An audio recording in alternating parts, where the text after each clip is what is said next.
ചെറിയ പാക്കറ്റ് എല്ലാത്തിൻ്റെ നോക്കി അന്വേഷിച്ചു പറ്റും. ഇതിൽ പറയുകയാണെങ്കിൽ ഇതിൻ്റെ കിളി പോയിരിക്കണേന്ന്. ഏതായാലും സാരമില്ല, നമുക്ക് ഒത്തിരി വിലയുടെ വേണ്ടല്ലോ. അങ്ങനെ കുഞ്ഞു കുഞ്ഞു പാക്കറ്റ് എല്ലാത്തിൻ്റെ എടുത്തു. 30 രൂപ കണ്ടായിരുന്നു വില എന്ന് തോന്നുന്നു. പിന്നെ ഞാൻ ഉണക്കമുളക് വാങ്ങി. ഉണക്കമുളക് വാങ്ങിയപ്പോഴാണ് സൂപ്പർ മാർക്കറ്റും നമ്മുടെ നോർമലായിട്ടുള്ള പലചരക്ക് കടയും തമ്മിലുള്ള വ്യത്യാസം മനസ്സിലായത്. പിന്നെ പഞ്ചസാര അത് 2 പാക്കറ്റ് വാരിയിട്ടു.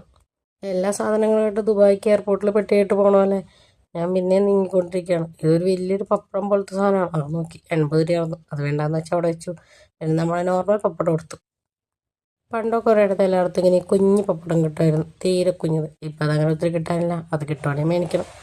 ഇതിപ്പോൾ ഈ അരിപ്പ ഇത് ശരിക്കും ആവശ്യമില്ലായിരുന്നു, എന്നാലും കൊടുത്തതാണ്. പിന്നെ നമ്മുടെ ഗ്യാസ് കത്തിക്കാനൊരു കുണ്ടാൻ വേണ്ടിയുള്ളൂ ലൈറ്റർ. ആ സാധനം ഒരെണ്ണം കൊടുത്തു. അത് കുറേ നാളായെന്ന് പറഞ്ഞ് എന്നെ പറഞ്ഞേൽപ്പിച്ചിട്ടുണ്ടായിരുന്നു. എന്തൊക്കെ പറഞ്ഞേൽപ്പിച്ചാലും ഞാനത് കടയിലെത്തുമ്പോഴത്തേക്കും പാതിമുക്കാൽ കാര്യങ്ങളും മറക്കും. തുണിക്കടയിലായാലും സൂപ്പർ മാർക്കറ്റിലായാലും പാത്രക്കടയിലായാലും എവിടെ കയറിയാലും ഒന്ന് ഇറങ്ങണത് എനിക്ക് നിർബന്ധമുള്ള കാര്യമാണ്.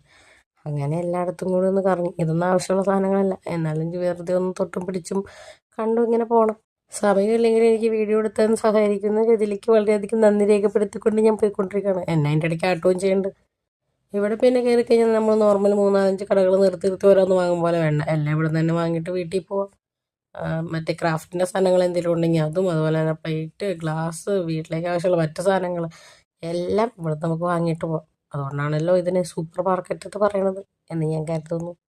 സ്ഥലം എവിടെയാണോ സമയം ഉണ്ടോയെന്നൊന്നും നോക്കണ്ട. കണ്ണാടി കണ്ടാൽ ഞങ്ങൾക്ക് കുറച്ച് ഫോട്ടോ എടുക്കണം. അങ്ങനത്തെ ഫോട്ടോയാണ് നിങ്ങളിപ്പോൾ കാണുന്നത്.